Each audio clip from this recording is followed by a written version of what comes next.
April 1st, 1943. 28,000 feet above the Russell Islands, Marine Warrant Officer Kenneth Walsh pushed his F4U Corsair's throttle forward and felt the Pratt & Whitney double wasp engine respond with brutal, immediate power. Below him, perhaps 2 miles down, a formation of 20 Japanese Zeros clawed desperately upward, their pilots hunched forward in their cockpits, willing their aircraft to climb faster. They couldn't. Walsh watched them struggle, watched their rate of climb slow as they approached 20,000 feet, watched the distance between his Corsair and their Zeros grow wider with every passing second. Not closing, never closing. The math was simple and devastating. His F4U-1 could climb at nearly 3,000 feet per minute. The Zeros down there, flown by some of Japan's most experienced pilots, were managing perhaps 2,000 feet per minute at that altitude. Maybe less. The difference seemed small on paper, 1,000 feet per minute. But in combat, that gap was a chasm. It meant Walsh could choose when to fight. It meant he could dive, attack, and climb back to safety before the Zeros could respond. It meant the sky belonged to him, not them. The thought wasn't comforting. It was terrifying in its implications. The Zero had ruled the Pacific for 2 years. Every American pilot who'd faced them in the Solomons, over Guadalcanal, in the desperate battles of 1942, knew the Zero's reputation, superior maneuverability, exceptional range, flown by pilots who'd trained for years, who'd fought in China, who knew their aircraft like their own hands. And now Walsh, who'd been flying the Corsair for less than 2 months, was above them, out of reach, untouchable. In the operations room at Rabaul, 200 miles north, Japanese naval air commanders were beginning to understand what this meant. Reports had been arriving since February, when the 1st Marine Corsair Squadron, VMF 124, had arrived at Guadalcanal. The reports were fragmentary, incomplete, but consistent. American pilots were engaging at higher altitudes. They were breaking off combat and climbing away. Zero pilots were unable to pursue, unable to catch them, unable to force them into the turning fight where the Zero's advantages mattered. The Americans had brought a new fighter to the Pacific, and it could outclimb the Zero by a margin that rewrote the rules of aerial combat in the theater. For Japanese pilots who'd grown accustomed to dictating the terms of engagement, who'd learned to lure American fighters into slow-speed turning battles where the Zero's maneuverability was decisive, this was more than a tactical problem. It was a psychological shock. The fundamental assumption that had guided Japanese fighter doctrine since 1940, that controlled the air meant controlling the engagement, was breaking down. American pilots were climbing away, and there was nothing Zero pilots could do about it. The gap in climb performance wasn't theoretical. It was measured, documented, brutal in its clarity. The F4U-1, the early production Corsair arriving in the Solomons in early 1943, could climb at 2,900 feet per minute at sea level.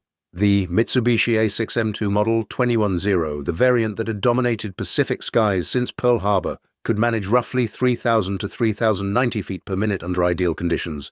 The numbers seemed close, nearly equal, but those were sea-level figures, measured in perfect conditions by test pilots. Combat wasn't perfect conditions. The Zero's climb rate degraded rapidly above 15,000 feet. The Nakajima Sakae 12 radial engine, producing 940 horsepower, struggled in thin air. The Zero's supercharger, a simple, single-stage unit, couldn't maintain power as altitude increased. By 20,000 feet, the Zero's climb rate had dropped to perhaps 2,000 feet per minute. By 25,000 feet, maybe 1,500. The aircraft was still climbing, but slowly, painfully. The F4U's Pratt & Whitney R2800 double wasp engine produced 2,000 horsepower. Its 2-stage supercharger maintained power to much higher altitudes. At 20,000 feet, the Corsair's climb rate remained strong, better than 2,500 feet per minute. At 25,000 feet, it still climbed faster than the Zero could at sea level. The difference compounded. In the time It took a Zero to climb from 20,000 to 25,000 feet. A Corsair, starting from the same altitude, could be at 30,000. The Zero pilot would look up and see the American fighter already a mile higher and climbing away, and that gap would only widen. If you're enjoying this deep dive into the story, hit the subscribe button and let us know in the comments from where in the world you are watching from today. Commander Zenjiro Miyano, one of the Imperial Japanese Navy's most experienced fighter leaders, understood the problem immediately. Miyano had flown Zeros since 1941. He'd fought over China, over the Philippines, over Rabaul. He'd logged more combat hours than most American pilots, had total flight time. He knew the Zero's strengths intimately. He knew how to use the aircraft's incredible maneuverability to defeat opponents who were faster in a straight line. He knew how to force American fighters into turning engagements where the Zero's low wing loading and large ailerons gave it advantages no American fighter could match. But you couldn't force an engagement with an opponent who was 2,000 feet above you and climbing away. The tactical implications cascaded through Japanese doctrine. Since the Zero's introduction in 1940, Japanese fighter tactics had been built on the assumption that Zero pilots controlled the vertical dimension of combat. They could climb to meet any threat. They could dive on opponents and climb back to altitude. They could operate at heights where American fighters struggled. Now, American pilots were operating at heights where Zeros struggled. The psychological shift was profound. On February 14th, 1943, 2 days after VMF 124 arrived at Guadalcanal, the squadron flew its first combat mission. The target was the Japanese airfield at Kahili on Bougainville. The Corsairs were escorting B-24 bombers, along with P-30 Lightnings and P-40 Warhawks. The Japanese were ready. Coast watchers had reported the American formation's approach. More than 40 Zeros scrambled from Kahili and nearby fields. They climbed to intercept altitude, positioned themselves above the bomber formation, and dove to attack. The battle that followed became known among Marine pilots as the St. Valentine's Day Massacre. The Americans lost 8 aircraft, 2 Corsairs, 4 P-38s, 2 P-40s, and 2 B-24 bombers. The Japanese lost 4 Zeros. It was a disaster. VMF 124's pilots, many on their first combat mission, had flown into a prepared ambush. The Zeros, flown by experienced pilots who knew the local airspace, had used altitude and position to devastating effect. The Corsairs' advantages in speed and climb rate hadn't mattered because the Americans had given away the altitude advantage before the fight began. But the Japanese pilots who flew that mission noticed something. The Corsairs were fast, significantly faster than Wildcats or P-40s, and when Corsair pilots did gain altitude, when they climbed above the melee, Zero pilots couldn't follow them, couldn't catch them, couldn't bring them back down into gun range. The report filed by the Kahili Air Group noted this.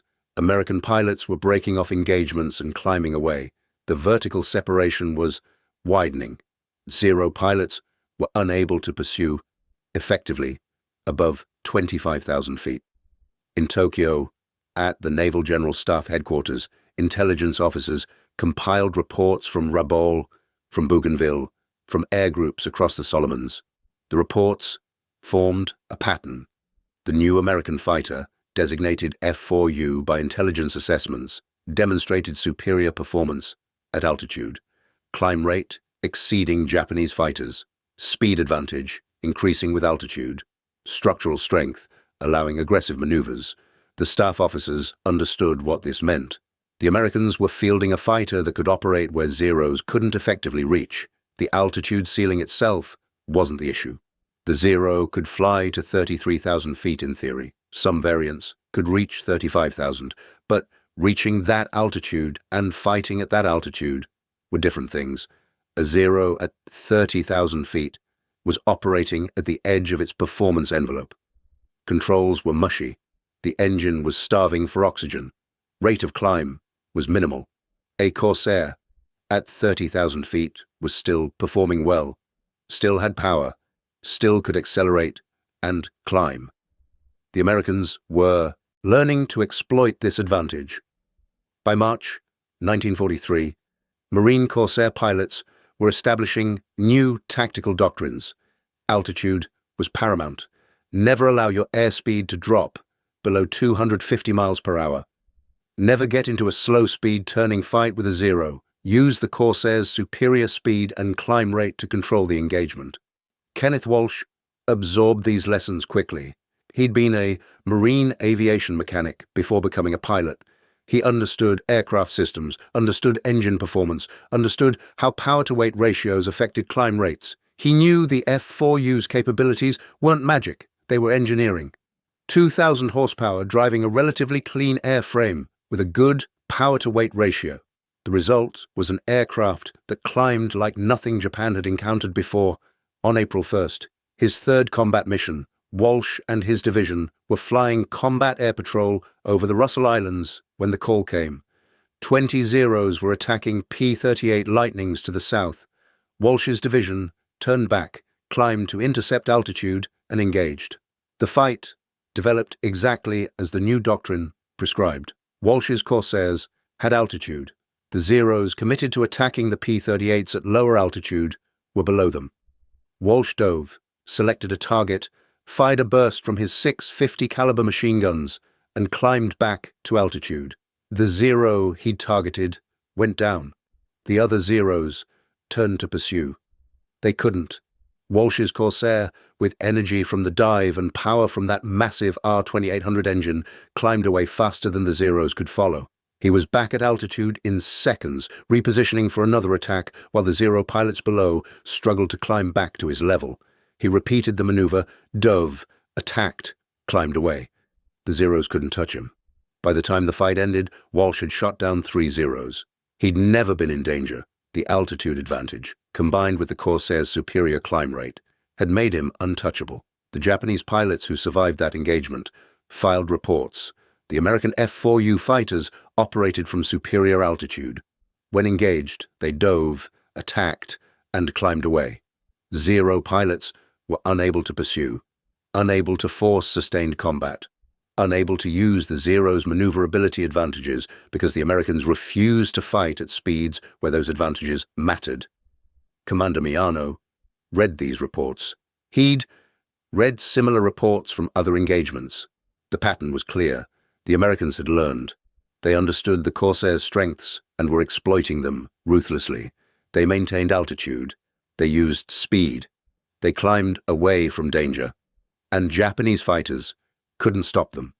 The strategic implications extended beyond individual engagements. Air superiority over the Solomons depended on Japan's ability to operate fighters from bases at Rabaul, Bougainville, and other forward positions. Those bases were within range of American bombers, flying from Guadalcanal and the Russell Islands. Protecting those bases required intercepting American bombers at altitude. Shooting down bombers required getting close enough to attack them. But if American escort fighters could climb faster than Zero interceptors, could position themselves above Japanese fighters, could attack and climb away before Zeros could respond, then Japanese fighters couldn't effectively intercept American bomber formations. The entire defensive structure of Japanese air power in the Solomons was built on the assumption that Zero fighters controlled the airspace. That assumption was breaking down. American fighters could now operate where Zeros struggled to reach. American bombers, protected by those fighters, could strike targets that had been safe 6 months earlier. By May 1943, Japanese air commanders in Rabaul were revising their tactical guidance. Zero pilots were instructed to maintain altitude advantage when possible, to avoid diving attacks unless they had sufficient altitude to climb back, to disengage if American fighters gained superior altitude, to focus attacks on bombers rather than fighters because bombers couldn't climb away. These were defensive instructions, reactive rather than proactive. The guidance acknowledged that Japanese fighters were no longer dictating the terms of combat. American fighters were. The Corsairs' climb rate advantage, combined with superior speed, had shifted the tactical balance. Japanese pilots were being told to avoid fights they couldn't win, to preserve their aircraft, to survive rather than dominate. For pilots who'd spent 2 years dominating Pacific skies, who'd driven American fighters from the air over the Philippines, Java, Malaya, Burma, this guidance was psychologically devastating. They were being told to run, to avoid combat, to admit that American fighters could operate in airspace Japanese fighters couldn't effectively control. The technical specifications told the story in numbers that air commanders in Tokyo studied with growing concern. The Zero's empty weight was 4,100 pounds. The Corsair's empty weight was 9,000 pounds. The Zero was half the weight. That weight advantage should have translated into superior climb rate, better acceleration, more agility. In some ways it did. The Zero could turn inside any American fighter. It could accelerate in a turn more quickly. But weight wasn't the only factor in climb rate. Power was. The Zero had 940 horsepower. The Corsair had 2,000. The power-to-weight ratio favored the Corsair dramatically. The F4U had more than twice the power, while being less than twice the weight. That power advantage manifested in vertical performance. The Corsair could climb faster. It could zoom, climb after a dive, converting speed to altitude more efficiently. It could maintain speed in a climb where the Zero would slow down. It could fight effectively at altitudes where the Zero was struggling. Japanese aircraft designers understood these principles. They designed the Zero with specific priorities: range, maneuverability, and simplicity of maintenance. The aircraft had been optimized for the strategic requirements of 1939, when Japan needed a fighter that could escort bombers deep into China, that could engage Chinese fighters in turning battles, that could operate from remote airstrips with minimal support. The Zero had succeeded brilliantly at those missions. But the strategic requirements had changed. The Americans weren't flying obsolete Chinese fighters. They were flying modern aircraft with powerful engines, with armor protection, with self-sealing fuel tanks. They were operating from well-supplied bases with maintenance facilities, spare parts, and fuel in abundance. And they were learning to use their aircraft's strengths to negate the Zero's advantages. The Mitsubishi design team, led by Jiro Horikoshi, had known from the beginning that the Zero's performance came with compromises. The aircraft had no armor. Its fuel tanks weren't self-sealing. Its structure was optimized for lightweight rather than rugged durability. Those compromises were acceptable when the Zero's performance advantages were overwhelming, when Japanese pilots were better trained than their opponents, when the Zero's range allowed it to operate where no opponent could follow. By 1943, those advantages were eroding. American pilots were receiving better training. American aircraft were matching or exceeding Zero performance in key areas. And American industrial capacity was producing fighters in numbers Japan couldn't match. The Corsair was just the beginning. Intelligence reports from Rabaul noted other new American fighters entering service. The F-6F Hellcat, similar in concept to the Corsair but optimized for carrier operations. The P-38 Lightning, with twin engines and heavy armament. The P-47 Thunderbolt, rumored to be operating in Europe with even more powerful engines than the Corsair. All of these aircraft shared common features: heavy armament, armor protection, powerful engines, and performance characteristics that emphasized speed and climb rate over maneuverability. The Americans were building fighters designed to negate the Zero's advantages, and they were teaching their pilots tactics that exploited those fighters' strengths while avoiding the Zero's strengths. The result was a fundamental shift in the aerial combat dynamics of the Pacific War. Major William Britt, commanding officer of VMF 124, studied the tactical lessons emerging from his squadron's first months of combat. His pilots were learning to survive against experienced Japanese pilots flying highly maneuverable aircraft. The key was altitude. Always maintain altitude. Never give up the altitude advantage. Use the Corsair's climb rate to regain altitude after attacks. Never, under any circumstances, allow yourself to be drawn into a slow-speed turning fight below 15,000 feet where the Zero's advantages were overwhelming. These lessons were codified into doctrine. They were passed to VMF 213, the next Corsair squadron to arrive in the Solomons. They were incorporated into training at stateside bases where new Corsair pilots learned their aircraft. They became the foundation of American fighter tactics in the Pacific for the remainder of the war. The effectiveness of these tactics showed in the numbers. By May 1943, Kenneth Walsh had become the first Corsair ace, shooting down his fifth Zero. By August, he had 20 confirmed kills. Marine Corsair squadrons were achieving kill ratios that exceeded even the optimistic predictions of pre-war planners. The aircraft's technical advantages, combined with sound tactics and increasingly experienced pilots, were translating into combat dominance. But the cost to Japan went beyond mere numbers of aircraft destroyed. The psychological impact on Japanese pilots was profound. For 2 years, Zero pilots had known they were flying the finest fighter in the Pacific. They'd known their aircraft's capabilities exceeded those of any opponent. They'd fought with the confidence that came from superior equipment and superior training. Now, they faced American fighters they couldn't catch, couldn't outclimb, couldn't force into the kind of combat where Japanese experience and skill mattered most. That confidence was eroding. Replacement pilots arriving at Rabaul in mid-1943 heard stories from veterans about the new American fighters, about Corsairs that climbed away from attacks, about formations that stayed 30,000 feet where Zeros couldn't effectively operate, about American pilots who refused to fight unless they had altitude advantage. The new pilots absorbed these lessons. They learned caution. They learned to respect American capabilities. They learned to survive rather than dominate. This was a strategic defeat, as significant as any tactical loss. Japan's entire approach to air power had been built on the moral superiority of Japanese pilots, on the technical excellence of Japanese aircraft, on the aggressive offensive spirit that drove Japanese tactics.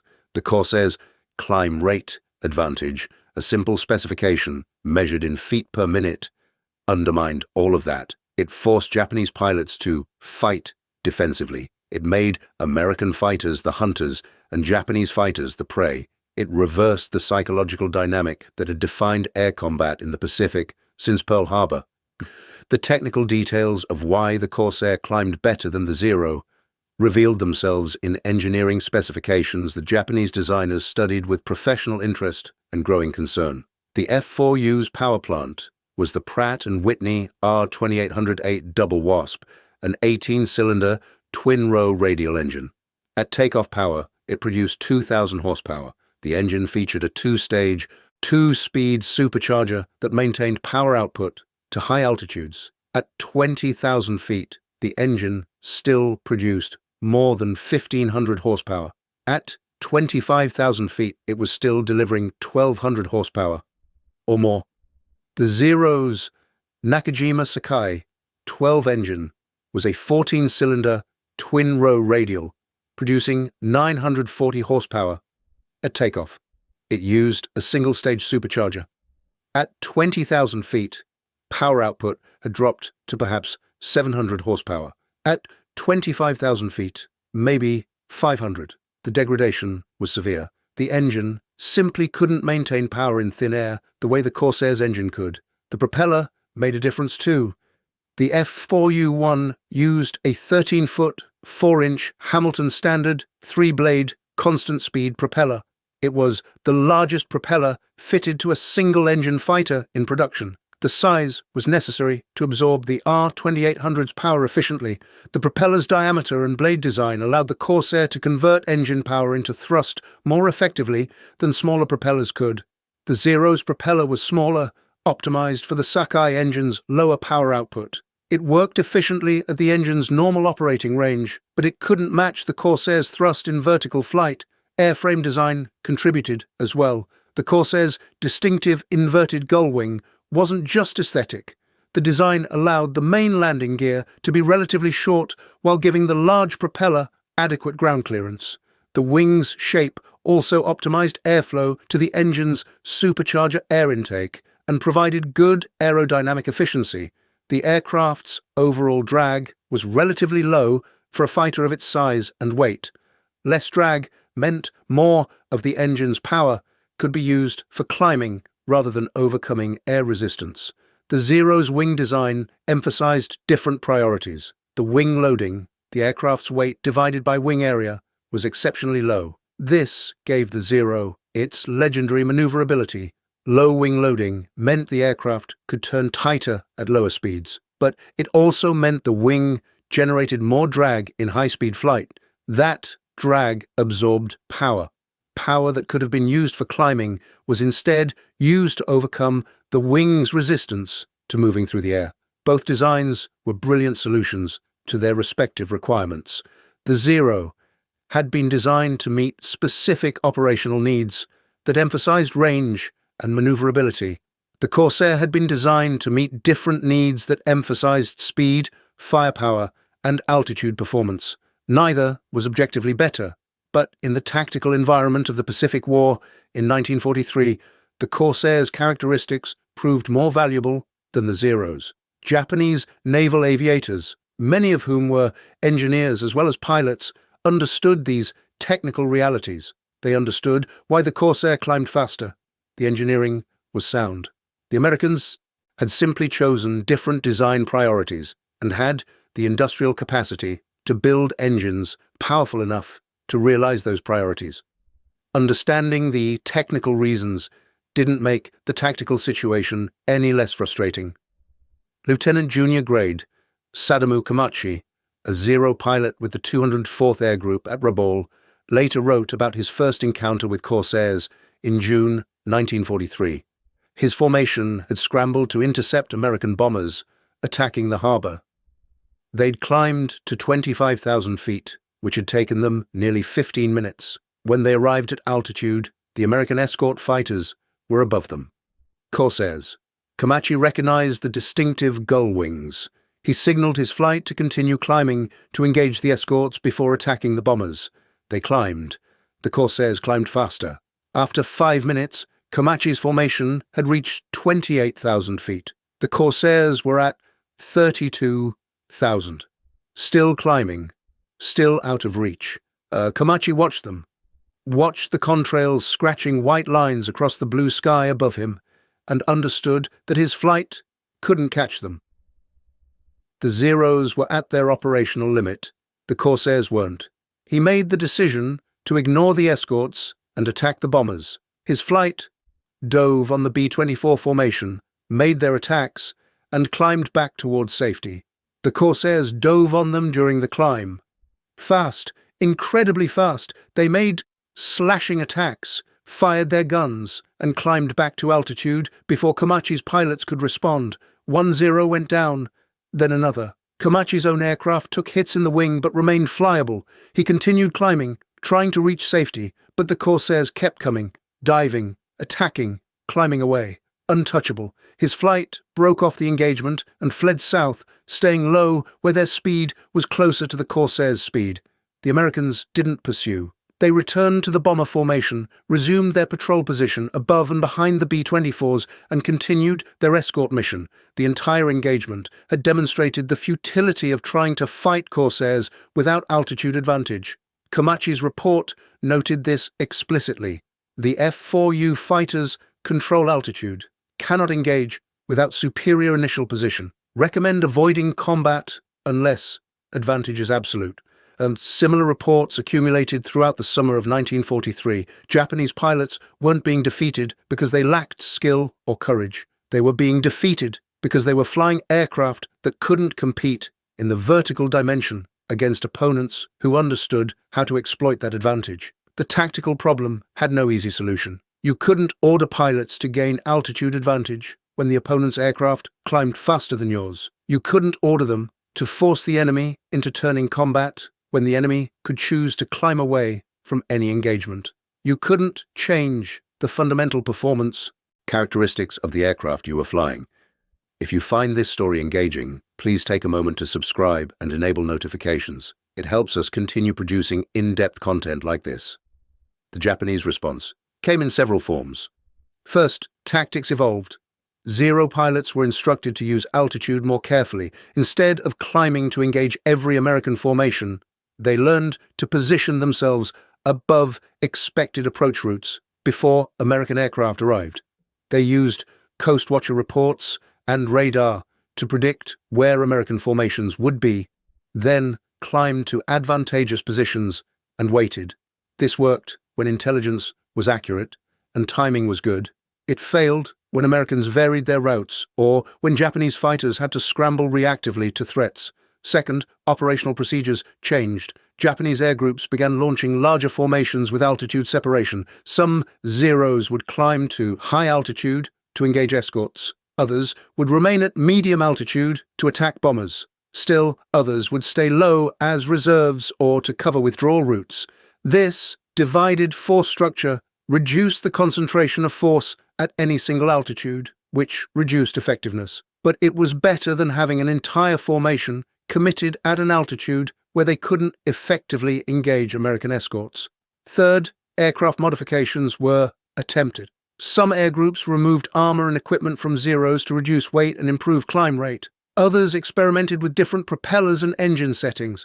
These field modifications provided marginal improvements. At best, you couldn't overcome a 1,000 horsepower deficit by removing a few hundred pounds of equipment. The fundamental performance gap remained. Fourth, training emphasis shifted. New pilots received more instruction on energy management, on fighting from defensive positions, on recognizing when to disengage. The training acknowledged that Japanese pilots would often be fighting from disadvantageous positions against aircraft with superior performance. This was a profound change from earlier training that had emphasized aggressive offensive tactics and the expectation of technical superiority. None of these responses solved the fundamental problem. The Corsair could still climb faster than the Zero. American pilots could still choose when to engage and when to disengage. Japanese pilots were still fighting an opponent who controlled the most important dimension of aerial combat, altitude. By August 1943, the strategic impact was measurable. American bomber formations attacking targets in the northern Solomons and around Rabaul were suffering reduced losses. Japanese interceptors were having difficulty engaging effectively. The kill ratios in fighter versus fighter combat were shifting dramatically in favor of American pilots. Marine and Navy fighter squadrons in the Solomons were achieving success rates that exceeded the wildest pre-war optimistic projections. VMF 214, the Black Sheep Squadron under Major Gregory Boyington, exemplified this success. Boyington was an experienced pilot who'd flown with the Flying Tigers in China before transferring to the Marines. He understood Japanese tactics, he understood the Zero's capabilities, and he understood exactly how to use the Corsairs' advantages to defeat them. His tactical doctrine was simple. Climb to altitude, position above enemy formations, dive to attack, and climb back to altitude. Never turn. Never slow down. Never give the Zero pilot an opportunity to use his aircraft's superior maneuverability. Use speed. Use power. Use the vertical dimension. The Black Sheep arrived at Munda in September 1943 and immediately began flying combat missions over Bougainville and Rabaul. Their first mission on September 16th resulted in 11 confirmed kills. The Americans lost no aircraft. Over the next 3 months, VMF 214 shot down 97 Japanese aircraft while losing 10 Corsairs in air combat. The exchange ratio was nearly 10-1. This wasn't luck. This wasn't just pilot skill. This was the systematic exploitation of technical advantages, using tactics that maximized the Corsairs' strengths while avoiding situations where the Zero's strengths mattered. Japanese commanders at Rabaul watched their fighter groups bleed. Experienced pilots were being lost in combat against American fighters they couldn't effectively engage. Replacement pilots, many with far less training than the veterans they replaced, were being thrown into combat against increasingly confident American pilots flying superior aircraft. The attrition was unsustainable. Vice Admiral Junichi Kusaka, commander of the 11th Air Fleet at Rabaul, understood the strategic mathematics. His air groups needed to maintain air superiority over the Bismarcks and Northern Solomons to protect Japanese positions. Maintaining air superiority required winning the fighter versus fighter battles against American escorts. Winning those battles required aircraft that could compete with Corsairs and Hellcats on even terms. He didn't have those aircraft. The Zero was no longer competitive. The newer Japanese fighters, the J-2M Raiden and Kai-84 Hayate, weren't available in meaningful numbers. Production was too slow. Logistics were too strained. The aircraft that could compete with American fighters weren't reaching the units that needed them. By late 1943, Kusaka was fighting a delaying action. His orders were to inflict maximum casualties on American forces, to delay their advance, to buy time for the defense of the inner Pacific. But time was running out. American forces were advancing. American air power was growing stronger, and Japanese air power, despite the courage and skill of individual pilots, was being systematically destroyed by opponents with better equipment and sound tactics. The Battle of Rabaul, the sustained air campaign, from November 1943 through February 1944, demonstrated the culmination of these trends. American forces, operating from newly captured airfields on Bougainville, were within range of Rabaul itself. Marine Corsair squadrons flew daily missions over the massive Japanese base, engaging defending fighters, strafing ground targets, escorting bombers. The Japanese fought back desperately. Hundreds of Zeros sortied to defend the base, but the numbers were merciless. American pilots, flying Corsairs with superior altitude performance, achieving kill ratios that averaged 4 or 5 to 1, sometimes higher. Japanese losses in pilots and aircraft were catastrophic. Lieutenant Robert Hansen, flying with VMF 215, shot down 20 Zeros in the battles around Rabaul. His tactics were textbook Corsair doctrine: maintain altitude, dive to attack, climb away. Never turn, never slow down. He survived until February 1944, when his aircraft was hit by anti-aircraft fire during a strafing run. He'd shot down 25 Japanese aircraft in 6 months of combat. The attrition rate among Japanese pilots defending Rabaul was far worse.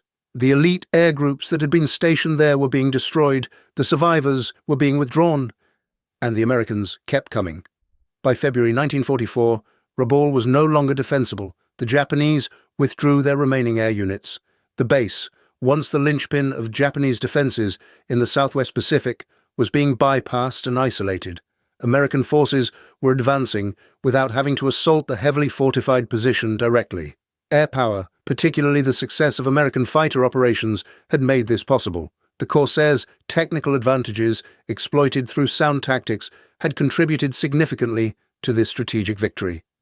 The psychological impact on Japanese naval aviation was profound and lasting. Pilots who'd survived combat against Corsairs over the Solomons and Rabaul carried those memories through the rest of the war. They knew they'd been flying inferior aircraft against opponents who'd learned to exploit that inferiority ruthlessly. They'd watched friends die in combats that were unwinnable from the start. They'd learned caution and defensive thinking when their entire training and culture had emphasized offensive aggression and martial spirit. This psychological damage extended beyond individual pilots to entire units and the institutional culture of Japanese naval aviation. The confidence that had characterized Japanese air operations in 1941 and 1942 was gone. By 1944, Japanese pilots knew they were fighting a losing battle. They knew their equipment was inferior. They knew American pilots were well-trained and aggressive. They knew the industrial capacity that produced Corsairs in hundreds, that replaced losses faster than Japan could inflict them, was overwhelming. They fought anyway, because duty demanded it, because surrender was unthinkable, because their culture and training left them no alternative.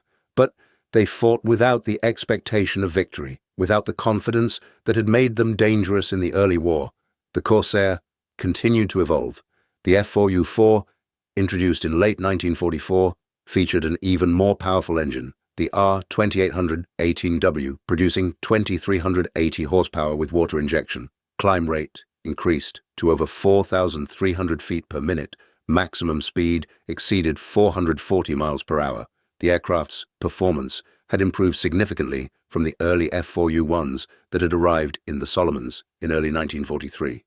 Japanese fighters had no answer to this level of performance. The gap that had been significant in 1943 had become overwhelming by 1945. The Zero received upgrades as well, but they were incremental. The A6M5 variant featured a more powerful engine, better armor, and improved armament. But the fundamental limitations remained. The airframe was still optimized for lightweight and maneuverability. The engine, while improved, still couldn't match American power plants. The structural strength limitations meant the Zero couldn't dive as fast or pull as many Gs in high-speed maneuvers. The upgrades made the Zero more survivable, more lethal in the situations where it could engage effectively, but they didn't solve the performance gap that had made it vulnerable to Corsair tactics from the beginning. By 1945, with American forces approaching Japan's home islands, the strategic situation had become desperate. Japanese air units were being held in reserve for the defense of the homeland. Fuel shortages, limited training and operations, pilot quality had degraded dramatically as experienced aviators were lost and replacements received minimal instruction before being sent to operational units. The tactical environment had shifted from conventional air combat to kamikaze attacks, suicide missions, where the aircraft itself became the weapon. The Corsair, designed as a conventional fighter, proved effective against kamikaze aircraft as well. Its speed and climb rate allowed it to intercept incoming attackers at range. Its heavy armament, 650 caliber machine guns or 420mm cannon, could destroy aircraft with short bursts. Its rugged construction allowed it to absorb damage from near-miss explosions and return to base. During the Battle of Okinawa, Corsairs and Hellcats formed the primary fighter defense against kamikaze attacks. Their success rate was impressive. Most kamikaze aircraft were shot down before reaching their targets. Those that got through faced intense anti-aircraft fire from the ships they were attacking. The climb rate advantage that had been so important over the Solomons in 1943 remained relevant even in this different tactical environment. Corsair pilots patrolling at high altitude could spot incoming kamikaze formations at long range, dive to intercept them, and climb back to patrol altitude after the engagement. The vertical mobility that had made Corsairs dominant in conventional air combat made them effective interceptors against unconventional attacks as well. Kenneth Walsh, who had been the first Corsair ace and who had learned to exploit the aircraft's climb rate advantage over the Russells and Guadalcanal, returned to combat in 1945. He flew F4U Corsairs with VMF 222 in the Philippines and Okinawa campaigns. On June 22, 1945, he shot down his 21st and final victory, a Zero attempting a kamikaze attack on American ships off Okinawa. The engagement lasted seconds. Walsh spotted the Zero at lower altitude, dove to intercept, fired a burst that destroyed the Japanese aircraft, and climbed back to patrol position. It was the same tactical sequence he'd learned 2 years earlier. Dive, attack, climb away. The Corsairs' performance made it possible. Walsh's experience and skill made it effective. The war ended in August 1945. The Corsair continued in service through the Korean War and beyond, proving to be one of the most successful fighter designs of its era. Its combat record was exceptional. In World War II, Corsairs achieved an 11-to-1 kill ratio against all Japanese aircraft types. In fighter versus fighter combat against Zeros specifically, the ratio was even higher in the later stages of the war. These numbers reflected superior pilot training, sound tactics, and significant technical advantages. The climb rate advantage was one of several factors that made the Corsair effective, but it was perhaps the most psychologically significant. It represented American industrial and engineering capacity made manifest in a concrete, measurable performance specification that Japanese engineers couldn't match and Japanese pilots couldn't overcome. Japanese aviation engineers, interrogated after the war, were asked about the Zero's design philosophy and the challenges of competing with American aircraft. Jiro Horikoshi, the Zero's chief designer, explained that Japanese engineers had been fully aware of American industrial capacity before the war. They'd known that America could produce more aircraft, more engines, more of everything needed to wage war in the air. The Zero had been designed with this knowledge in mind. It was meant to be an aircraft that Japanese industry could produce in meaningful numbers while still providing performance advantages over expected opponents. Those performance advantages, range and maneuverability primarily, were achieved through design choices that emphasized lightweight and simplicity. The aircraft had been brilliantly successful when those design choices aligned with operational requirements. But when the operational requirements changed, when American fighters with engines and heavy armament entered service, when American pilots learned tactics that exploited their aircraft's strengths, the Zero's design choices became liabilities. The lack of armor made it vulnerable. The emphasis on maneuverability at the expense of speed made it slower. The light engine made it unable to compete in climb rate and altitude performance. And Japanese industry, struggling with resource shortages and Allied bombing, couldn't quickly redesign and produce a new fighter to meet the changed requirements. Horikoshi noted that American designers had advantages beyond just industrial capacity. They had access to powerful engines that Japanese manufacturers couldn't match. The R2800 double Wasp that powered the Corsair produced more than twice the horsepower of the Sakai engine in the Zero. Japanese industry simply couldn't build engines with that much power. The materials, science, manufacturing precision, and production capacity weren't available, even if Japanese designers had wanted to build a fighter with climb rate comparable to the Corsair. They couldn't have done it because the engines didn't exist. This was the fundamental asymmetry that defined the Pacific Air War. American industry could produce aircraft with performance specifications Japanese industry couldn't match. American training programs could produce pilots in numbers Japanese programs couldn't equal. American logistics could support operations at a scale Japan couldn't sustain. These structural advantages compounded over time. The longer the war continued, the wider the gap became, the more overwhelming American advantages grew. The Corsair's climb rate, that simple specification measured in feet per minute, represented all of these advantages in a concrete form that Japanese pilots experienced every day in combat. When a Zero pilot watched a Corsair climb away from engagement, climbing at a rate his aircraft couldn't match, climbing to an altitude where his aircraft struggled to operate, he was witnessing American industrial might made visible in the sky above him.